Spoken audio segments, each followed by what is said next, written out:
नमस्कार, मेरा नाम गौरव त्यागी है और आज हमारी भारत अन्न शुद्धि पदयात्रा का चौथा दिन है। मैं बनिहाल टनल से अपनी पदयात्रा शुरू कर रहा हूँ। थोड़ी गर्मी है लेकिन सब चलेगा, क्योंकि जितने लोगों का प्यार, समर्थन और सपोर्ट इस पदयात्रा के लिए मिल रहा है, बाकी सारी जो असुविधाएं भी हैं वो सारी बेमानी हैं।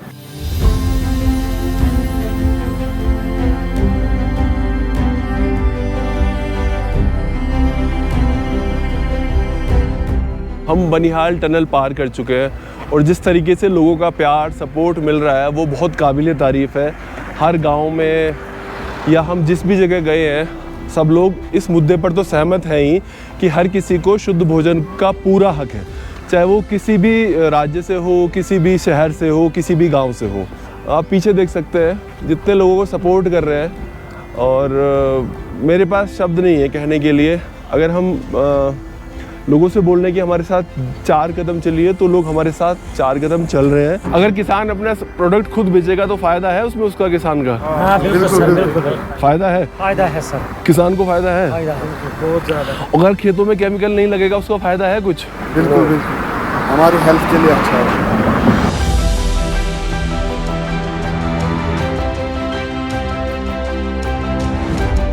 कई बार क्या होता है ना, जब आप चल रहे होते हो हाईवे पे, अधिकतर हाईवे पे रेलिंग नहीं होती, लेकिन अगर यहाँ पे रेलिंग मिल रही है तो थोड़ा चलना भी सेफ है। अभी अगर मैं आपको दिखाऊं कि देखो इन पहाड़ों के बीच में छोटा सा एक ऑर्गेनिक फार्म आपको मिलेगा देखने के लिए। इस रास्ते पर मैं चल रहा हूँ और ये देखिए छोटा सा ऑर्गेनिक फार्म है। इस फार्म में किन्हीं किसान ने पूरा पीछे मल्चिंग कर रहे हैं, गोबर की खाद है, आगे बहुत सारी सब्जियाँ लगी हुई हैं।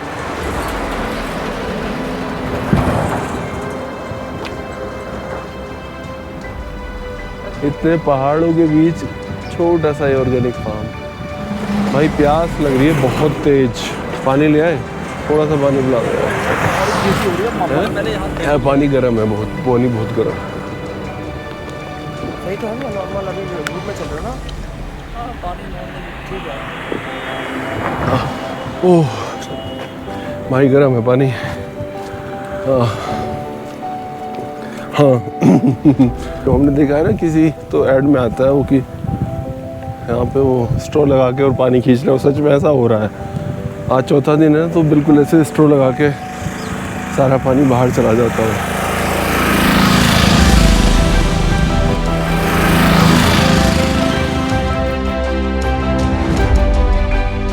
किसी टनल को पार करने का ये मेरा पहला एक्सपीरियंस है और काफ़ी तेज़ आवाज़ें आ रही हैं।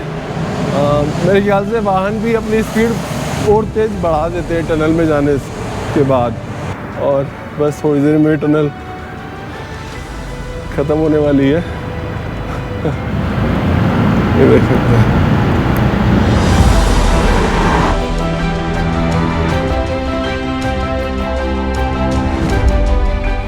मुझे लगता है कि यहाँ रेस्ट लेना होगा, थोड़ी देर बैठ के, थोड़ा थक गया हूँ।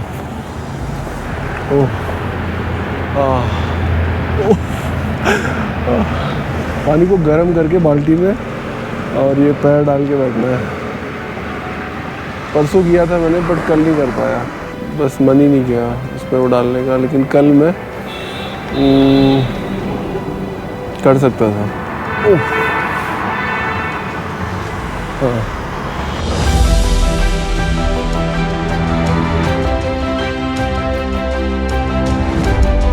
हमारे देश की सबसे बड़ी खूबसूरती है कि यहाँ पे हर तरह का मौसम है। हर 100 किलोमीटर पे आपको भाषा बदलती दिखेगी। और जैसे जैसे मैं कश्मीर से कन्याकुमारी की तरफ जाऊँगा, मुझे हर तरह का मौसम मिलेगा। कहीं पहाड़ मिलेंगे, कहीं पे नदियाँ मिलेंगी। और इन पहाड़ों की खूबसूरती तो मैं कैसे आपको दिखाऊँ, बहुत मुश्किल है इनको इस छोटे से कैमरे में दिखा पाना। बहुत मुश्किल है, बहुत मुश्किल है। छोटे छोटे घर। यहाँ पे क्या हो रहा है ना, 4 पहाड़ है और 4 पहाड़ों के बीच में कोई एक छोटा सा मकान है, तो बहुत खूबसूरत लग रहा है। गांव निठार। नमस्कार जी। नमस्कार। पैदल यात्रा कर रहे हैं। गौरव, हम लोग जी जा रहे हैं कश्मीर से कन्याकुमारी पैदल पैदल। गांव गांव शहर शहर जा रहे हैं। और पैदल चलने का मकसद ये है ताकि लोग नहीं मैं ठीक हुई नहीं बहुत ठीक है ये ठीक है लोगों के साथ जुड़ सकें, लोगों के साथ बात कर सकें। हम लोग काफ़ी सालों से ऑर्गेनिक खेती कर रहे हैं, बिना केमिकल वाली, बिना फर्टिलाइज़र वाली। हम अपना सामान जैसे आप मील में देते होंगे, मंडी में देते होंगे, हम नहीं देते। हम अपना सामान अपने ग्राहकों को देते हैं। हर ज़िले की या हर स्टेट की फसल अलग अलग हो सकती है, लेकिन वो पैदा तो किसान ही कर रहा है। तो हम सबसे ये कह रहे हैं कि आप सब लोगों को अपनी फसल खुद बाज़ार तक देनी चाहिए। हर शहर में, आपके श्रीनगर में भी होंगे, दिल्ली में भी होंगे, हर जगह होंगे। अब ऐसे लोग हैं जो लोग कह रहे हैं कि मुझे अच्छा घी दो, अच्छा तेल दो, अच्छा सामान दो, और मैं उसके पैसे देने के लिए तैयार हूँ। जैसे अपने यहाँ अखरोट क्या रेट होगा? अखरोट का? हाँ जी, अगर गांव से आपसे लेगा कोई 200 रुपये किलो। गिरी क्या रेट दे दोगे आप? गिरी भी यहाँ मेरे ख्याल में ये 500-600 रुपये जाता है। ठीक है, अब आप ये सोचो अखरोट की गिरी का भाव लेके 1400, 1500, 1600, 1700, 1800 रुपये किलो है। अब ये सोचो कि अगर 500 रुपये की गिरी जब उसके खरीदने वाले बैठे हैं 1500 में, थोड़ी सी पैकेजिंग ही तो करनी है, वो करके बेचना शुरू करें। फेसबुक है, फेसबुक सब चलाते हैं गांव में। आपके गांव के बच्चे इंस्टाग्राम चला रहे हैं, सब उन्हें पता है कैसे सामान बिक सकता है, तो आराम से बिक सकता है। मतलब ये आमदनी तो डबल जस्ट है। बीच में जो बिचौलियों के पास जा रहा है ना, वो आमदनी अपने आप ही डबल है, जस्ट डबल है। आप अपना सामान खुद देना शुरू करो, उसमें बड़ा मुनाफा है। अब जैसे सर बेच रहे हैं, आप क्या रेट बेच रहे हैं हनी यहाँ पे? 120। ठीक है, आप 400 रुपये की गारंटी मेरे से ले लो। मैं ये कह रहा हूँ आप 120 में जो बेच रहे हो, आपको डिलीवरी चार्ज वो अलग से देंगे। आपका शहद 400-300 रुपये में खरीदेंगे लोग, खुश होकर खरीदेंगे, 500 रुपये किलो में खरीदेंगे सर। लेकिन मैं ये कह रहा हूँ कि आप अपना सामान खुद बेचना शुरू करो। गांव में 4-5 लड़के तैयार करो जो बोलो भाई हमारा ये सामान बेचो। उन्हें कुछ मान के चलो हमारे गांव का बच्चा है, हम उसको कुछ कमीशन दे दें, एग्जांपल बता रहा हूँ, कुछ कर लें। ऐसी कुछ समिति बनाए सर, सामान बिकता है।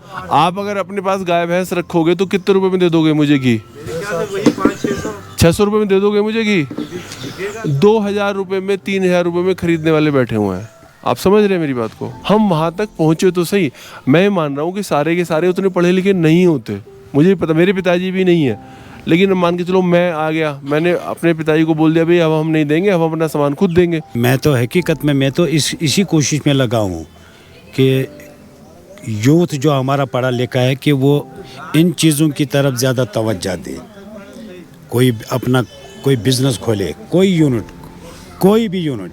अब इतना तो मैं आपसे प्रॉमिस इतना तो ज़रूर करूँगा। यहाँ अब तो आए हैं हमारे इस इलाके में, लेकिन मैं भी इस कोशिश में लगा हूँ कि मैं अपने इस एरिया में जितने भी हमारे यहाँ किसान हैं, मैं उनसे ये बात ज़रूर करूँगा।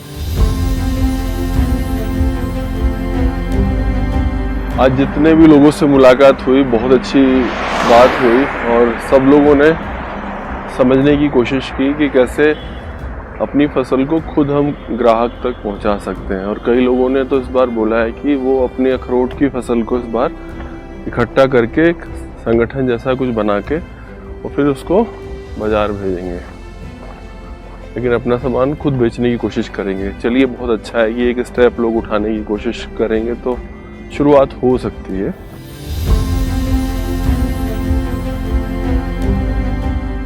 आठ बजने में 10 मिनट बाकी हैं और मैं थाना रामसू के बाहर हूँ। हमने एक फॉर्मेलिटी पूरी करनी होती है हर दिन की, थाने को बताना होता है कि हम यहाँ तक पहुँच गए हैं, तो वो हम लोग कर रहे हैं। और इसके बाद हम यहीं पे आज यात्रा के चौथे दिन विराम देंगे। कल यहीं से यात्रा शुरू होगी। भारत अन्न शुद्ध यात्रा का 5वां दिन कल यहीं से शुरू होगा। आप हमारे साथ बने रहिए, हमें प्यार भेजते रहिए और हमें सपोर्ट करते रहिए ताकि इस यात्रा का मकसद पूरा हो। और 2 दिन में हमारी कोशिश होगी कि हम उधमपुर पहुँचे, जो कि यहाँ से लगभग 80 किलोमीटर दूर है। और आप हमारा साथ देते रहेंगे तो उत्साह हमें बना रहेगा और हम यात्रा को अच्छे से पूरा कर पाएंगे। बस यही आपसे बोलना था। थैंक यू, नमस्कार।